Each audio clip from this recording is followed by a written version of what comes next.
Bonjour, ici Jean-Luc Marcil, coach OWOW. Un jour, je vais vous expliquer c'est quoi un coach OWOW.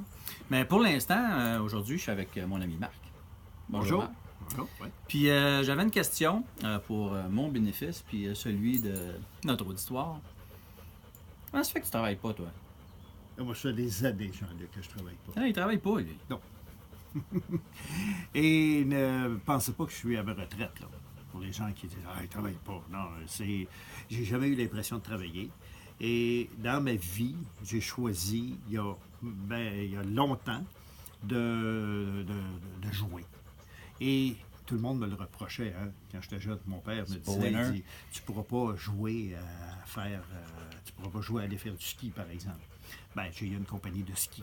J'ai gagné ma vie à faire plein d'affaires que j'aimais. J'ai toujours laissé aller la vie et être observateur de la vie et de saisir ce que la vie m'amenait, tout simplement. J'ai changé peut-être d'emploi, puis j'ai pas cherché à changer d'emploi aux 2-3 ans approximativement. Ah oui, le montant ne durait pas plus longtemps que ça? Non, les institutions fermaient, les programmes changeaient, les organisations se redéfinissaient. La vie changeait. Oui, puis il y avait toujours quelque chose pour moi. Et je voulais toujours garder ces emplois-là que j'avais, parce que j'étais insécure au début. Puis, comme par exemple, j'étais éducateur spécialisé dans un collège. Et le collège, j'ai fait ça 3 ans, le collège ferme. On m'annonce que il n'y a plus de travail pour vous parce que... Il n'y a plus de collège. Allez vous chercher un emploi ailleurs. Je suis dans la rue. Hein? Ça fait que c'est ce qu'on... Moi, j'ai juste dit ça. Je suis dans la rue, je vais avoir des opportunités. Et j'ai été éducateur de rue. Et ça m'a donné une autre opportunité de wow! Et le programme a terminé encore après 3 ans parce que c'était sur un programme. Bon, j'ai dit, c'est pas grave, le programme se termine. Je passe devant le cégep puis je me dis, moi, je suis un instructeur de natation.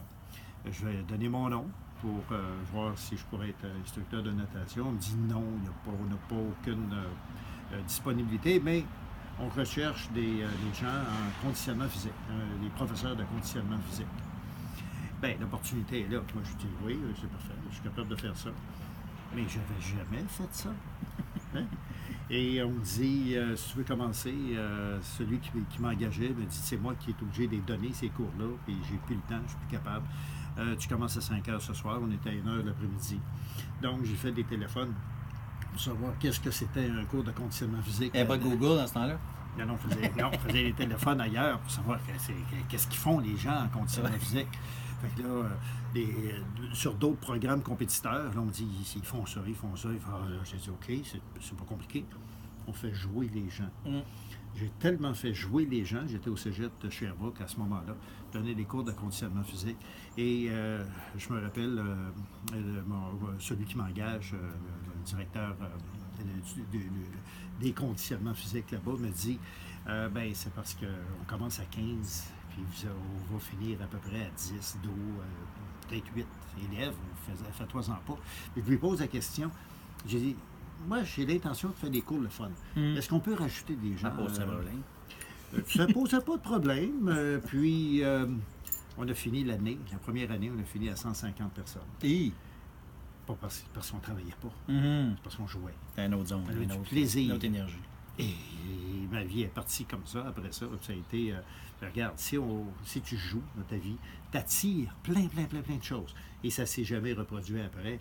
Mais moi, j'ai fait ça pendant 3 ans encore. Après ça, j'ai fait toutes sortes de choses. On m'a demandé d'être directeur général d'une organisation dont je n'avais jamais fait. J'ai été directeur général d'un centre de tennis. Je n'avais jamais joué au tennis. J'ai fait ça quelques années. Encore 3 ans. Et là, une autre opportunité qui a été, « Hey, tu serais bon, toi, pour faire des chroniques de sport. » Donc, directeur des sports à CKSH-TV, qui est une filiale de Radio-Canada. Et là, ça s'est enchaîné sur plein de choses comme ça. Parce que j'étais juste ouvert à ça. Puis, quand tu es ouvert, je le suis encore. Je fais pas grosse publicité, un gros marketing. Ça arrive. Je suis rendu à mon 5e livre. C'est pas moi qui sait écrire énormément. Je suis en collaboration parce que quelqu'un, à un moment donné, m'a dit « J'aimerais ça écrire des livres avec toi. » Pourquoi? Parce que c'est un bon raconteur. Tu racontes. Toi, tu vas les raconter. Moi, je vais les écrire.